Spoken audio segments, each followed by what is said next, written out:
بسم اللہ الرحمن الرحیم۔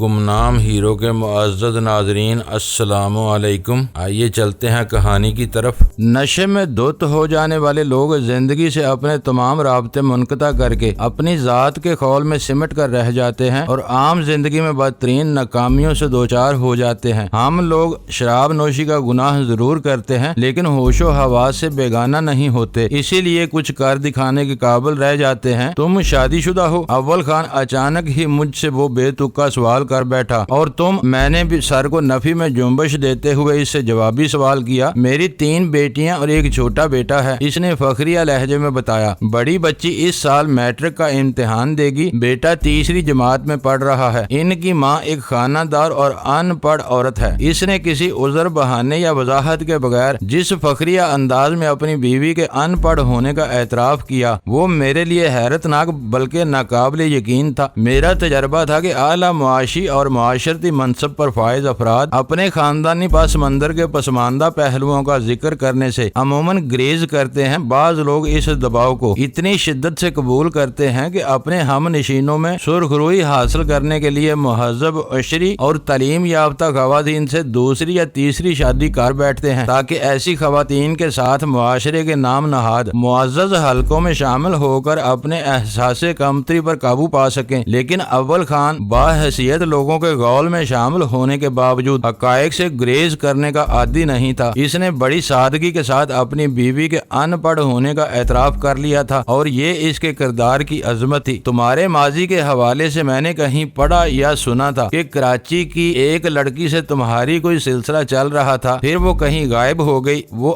آج کل کہاں ہوتی ہے؟ اول خان کے اس سوال نے مجھے ششدر کر دیا۔ کوٹ مندو اور جانو ماچھی کی موت اور منظور ماموں کی حویلی کے المناک انتقامی سانحے کے بعد اول خان مجھ سے یوں سرسری انداز میں ملا تھا جیسے میرے حال کے بارے میں کچھ جانتا ہی نہ ہو۔ اس نے میرے ساتھ طویل رفاقت کے کسی بھی مرحلے پر مجھے یہ احساس نہیں ہونے دیا کہ میرے بارے میں میری بتائی ہوئی باتوں سے زیادہ کچھ جانتا تھا۔ اس نے سکھر میں پہلی بار ویرا کے بارے میں زبان کھولی تھی جب سلطان شاہ نے اس کا ذکر چھیڑا تھا، اور میں یہ سن کر حیران رہ گیا تھا کہ وہ ویرا کے بارے میں بہت سی ایسی باتیں بھی جانتا تھا جو میرے لیے حیرت ناک ثابت ہوئی تھی، اور اب وہ میرے راز نجی گفتگو میں غزالہ کا نام لیے بغیر اس کا ذکر کر رہا تھا۔ وہ میرے ساتھ ہی ہے، میں نے اسے آگاہ کیا۔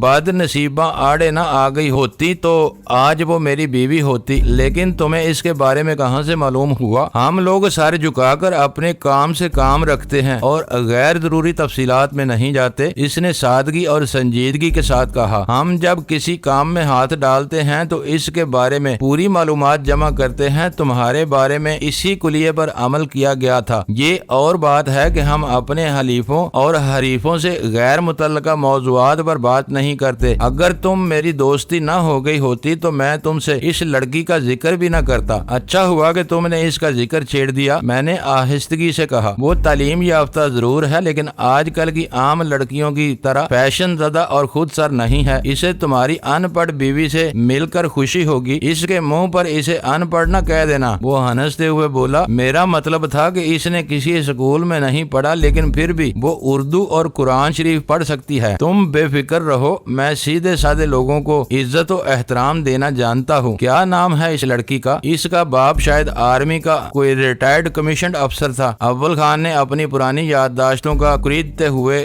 سوال کیا۔ غزالہ کرنل زوار زیدی کی لڑکی تھی۔ پرانی باتوں کے بارے میں تمہاری یادداشت قابل رشک ہے، میں نے اس کی صلاحیت کا اعتراف کرتے ہوئے کہا۔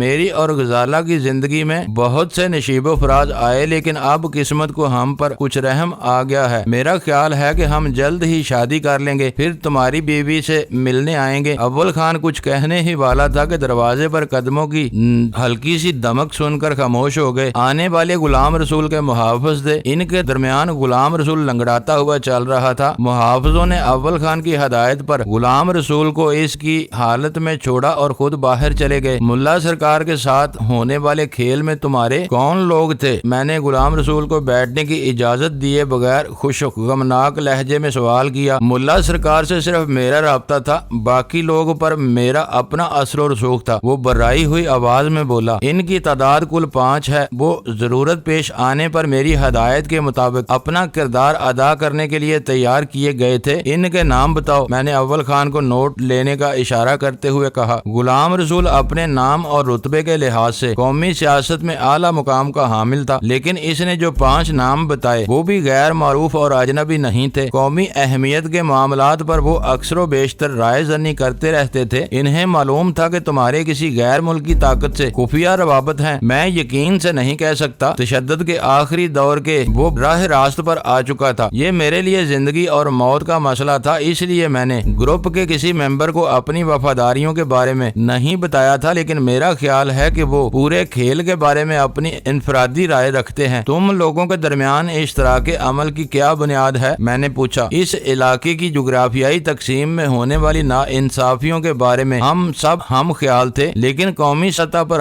ہم اپنی رائے کا اظہار نہیں کر سکتے تھے۔ خیالات کی اسی یکسانیت نے ہمیں ایک دوسرے کے قریب ہونے میں مدد دی۔ وہ لوگ ایسے لڑکوں پر نگاہ رکھتے جو وقت پڑنے پر ہمارے کام آ سکتے ہیں۔ کسی بھی سازش کو عملی جامہ پہنانے کے لیے طاقت کی ضرورت ہوتی ہے۔ کیا انہیں معلوم نہیں تھا کہ انہیں سندھ کے قانون شکن اور روپوش عناصر کی پشت پناہی حاصل ہے؟ ہاں، اس نے اعتراف کیا۔ وہ ملا سرکار کے اور میرے گہرے روابط سے بے خبر تھے، لیکن یہ ضرور جانتے تھے کہ بعض ڈاکوؤں سے میرے قریبی مراسم ہیں۔ سندھ میں وڈیروں، جاگیرداروں اور دوسرے بڑے بزرگوں کا ایسے عناصر سے قریبی میل جول علاقے کی صدیوں پرانی روایت کا ایک حصہ ہے۔ اس لیے میں نے کبھی ایسی قیاس آرائیوں کی تردید کرنے کی کوشش نہیں کی، کیونکہ اس طرح ملا سرکار کے ساتھ میرے مراسم پر پردہ پڑا رہ سکتا تھا۔ ان قیاس آرائیوں کی وجوہ کیا تھی؟ میں اس کے کردار سے تفصیلی واقفیت حاصل کرنے پر تلا ہوا تھا۔ جہاں ملا سرکار میرے ذریعے مالدار اسامیوں کے بارے میں معلومات حاصل کر کے انہیں اغوا کراتا تھا، وہیں میں بھی اپنے مخالفین کے بارے میں اس کی مدد لیتا تھا۔ ان 5 میں سے 2 کے دشمنوں کو بھی میں نے ملا سرکار کے ذریعے اغوا کرایا تھا۔ ان دونوں کی زندہ سلامت واپسی کے لیے اتنا بھاری تاوان طلب کیا گیا تھا کہ اب وہ ساری عمر اپنی پرانی مالی حیثیت بحال نہیں کر سکیں گے۔ ان واقعات پر میرے دوستوں نے دبے الفاظ میں میرا شکریہ بھی ادا کیا تھا۔ انہیں اندازہ ہو گیا تھا کہ میری مخاصمت مول لینے والوں کو جلد یا بدیر اغوا اور تاوان کے واقعات سے واسطہ پڑ سکتا ہے۔ ان 5 نے کسی مناسب وقت کے لیے کیا تیاریاں کی ہوئی تھیں؟ عملی طور پر کچھ نہیں کیا گیا تھا، لیکن ہم سب نے مالی امداد اور سفارشوں کے ذریعے اپنے معاشرتی حلقوں کو بہت زیادہ وسیع کرنا شروع کر دیا تھا۔ ہمارے احسانات کے بوجھ تلے دبے ہوئے یہی لوگ ضرورت پیش آنے پر ہمارے حامی اور مددگار ثابت ہوتے۔ ان کے ذریعے ہمیں شہری علاقوں میں اپنا کنٹرول قائم کرنا تھا۔ تمہاری رسائی گنے چنے علاقوں تک ہے۔ علاقے کے باقی حصوں کے بارے میں کیا حکمت عملی طے کی گئی تھی؟ اس بارے میں میری معلومات ناقص یا ناکافی ہیں۔ اس پوری اسکیم کا ماسٹر مائنڈ ملا سرکار ہے۔ میں اس کی طرف سے وقتاً فوقتاً ملنے والی ہدایات کے مطابق اپنا کام آگے بڑھاتا رہتا ہوں۔ ویسے میرا اندازہ ہے کہ ملا سرکار قانون کے جن باغیوں کی پشت پناہی کرتا ہے وہ انہی سے اپنی فوج کا کام لینا چاہتا ہے۔ وہ لوگ جس دن بھی ہتھیار سنبھال کر قصبوں اور دیہاتوں پر یلغار کریں گے تو کوئی ان کے مقابلے پر نہیں آئے گا۔ ان مقاصد کے لیے تمہارے 5 ساتھیوں کی مالی ضروریات کون پوری کرتا ہے؟ ان کا واسطہ صرف مجھ سے ہے، ان کی ساری ضروریات میں پوری کرتا ہوں۔ فنڈز کے بارے میں میری تمام ضروریات ملا سرکار بے چون چرا پوری کرتا ہے۔ اسے کیا فرق پڑتا ہے؟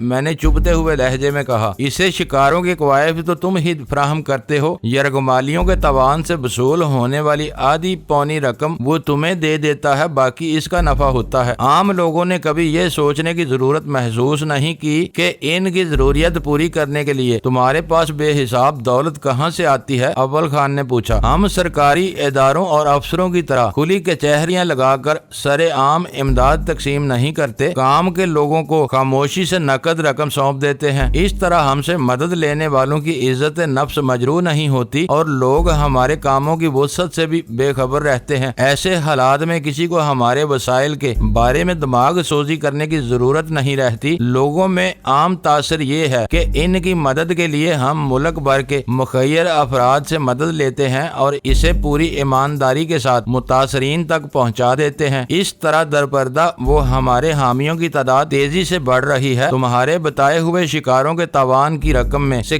تمہیں کتنا حصہ ملتا ہے؟ تاوان کی ہر رقم میں ہمارا حصہ نہیں ہوتا، اس نے زور دے کر کہا۔ یہ کاروائیاں ملا سرکار اپنی ضروریات پوری کرنے کے لیے کرتا ہے، ہاں یہ ضرور ہوتا ہے کہ میں جو ہی اس سے رقم کا کوئی مطالبہ کرتا ہوں اسی دن کوئی مالدار آدمی اٹھا لیا جاتا ہے۔ ایسے شکاروں سے حاصل ہونے والی رقم کا ایک بڑا حصہ میرے ذریعے سماجی اور فلاحی کاموں میں استعمال ہو جاتا ہے۔ ہم لوگ دور دراز کے نادار مگر ذہین طالب علموں کو باری وظیفے تک باقاعدگی سے ادا کرتے ہیں تاکہ علم کے زیور سے آراستہ ہونے کے بعد وہ جہاں بھی جائیں ہمارے تابع رہیں۔ تمہارے ذریعے خرچ ہونے والی رقوم کا ماہانہ یا سالانہ تخمینہ کیا ہے؟ ہم نے کبھی حساب نہیں رکھا، لیکن میرا اندازہ ہے کہ پچھلے 3 سالوں سے یہ رقم 1.5-2 کروڑ روپے سالانہ سے متجاوز ہوتی ہے۔ آج کل یہ بجٹ غیر معمولی طور پر بڑھا ہوا ہے۔ فلاحی کاموں کے علاوہ اس رقم میں تمہارا اور تمہارے ساتھیوں کا حصہ بھی ہوتا ہوگا، اس حد تک کہ ہم اپنے روزمرہ کے اخراجات بھی اسی مد میں سے نکالتے ہیں۔ ملا سرکار مجھے دھمکی دے چکا ہے کہ جس طرح رقم میں خرد برد کی خبریں اس تک پہنچی وہ ہمیں ہمارے گھروں میں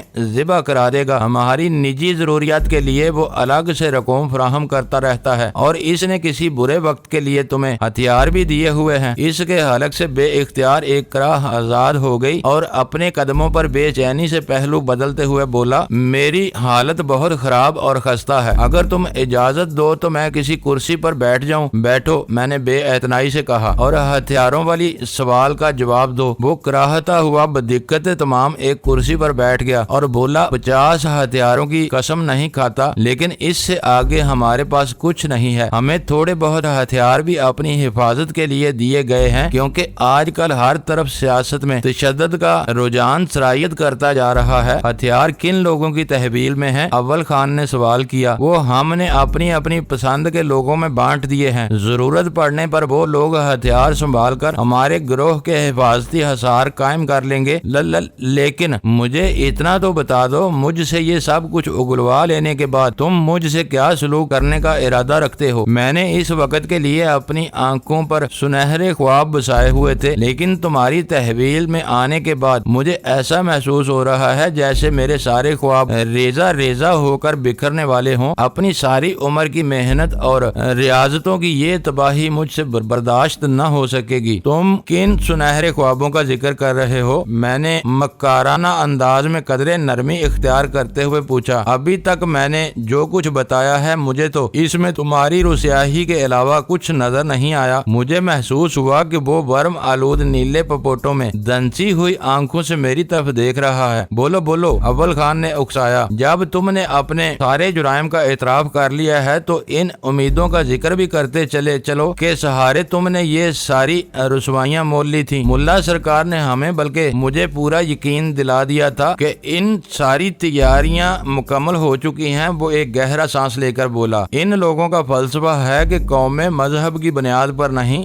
واضح جغرافیائی تقسیم کی بنیاد پر وجود میں آتی ہیں۔ ایران اور انڈونیشیا کو اگر ایک ملک نہیں بنایا جا سکتا، اسی طرح بر صغیر ایک جغرافیائی عداوت ہے جسے 2 قوموں کے درمیان نہیں بانٹا جا سکتا، مگر مسلمانوں کی جذباتی دیوانگی اور ان کے لیڈروں کی چالاکی سے دنیا کی تاریخ میں پہلی بار 2 مذہب 2 قوموں کا نظریہ بر صغیر میں تسلیم کیا جا رہا ہے، اور اس سرزمین پر راتوں رات خون میں ڈوبی ہوئی سرحدوں کی لکیریں کھینچ دی گئیں۔ پاکستان کے مشرقی اور مغربی بازو کو ان لوگوں نے ہمیشہ اپنی تنقید کا نشانہ بنائے رکھا اور مشرقی پاکستان ہی سے اپنے منصوبے کا آغاز کیا، جس کے نتیجے میں وہاں بنگلہ دیش بن گیا۔ سندھو دیش کے قیام کی تاریخ ان کی نظریاتی فتح کی داستان کہلاتی۔ ایک بازو کو کاٹ دینے کے بعد یہ لوگ اب رہے سہے پاکستان کی گات میں ہیں۔ ملا سرکار اپنے کارندوں کے ساتھ برسہ برس سے سندھ کے محروم اور پسماندہ علاقوں اور باشندوں میں کام کر رہا ہے اور کسی دن اس صوبے میں بغاوت کی آگ بھڑکا کر یہاں مکمل آزادی کا اعلان کرا دے گا۔ اس آزاد سندھ میں مجھے اور میرے ساتھیوں کو اہم منصب ملنے والے تھے۔ ابھی تم نے جو کچھ بتایا وہ تمہارے اپنے خیالات ہیں؟ میں نے حیرت سے پوچھا۔ آج سے پہلے میں بھی ملا سرکار کا ہم نوا تھا اور اس کے ساتھ نظریات سے پوری طرح متفق تھا۔ اس کی باتیں منطقی اور دل کو چھو لینے والی ہوتی ہیں۔ ہم خود بھی انہی خطوط پر سوچتے رہتے تھے۔ میں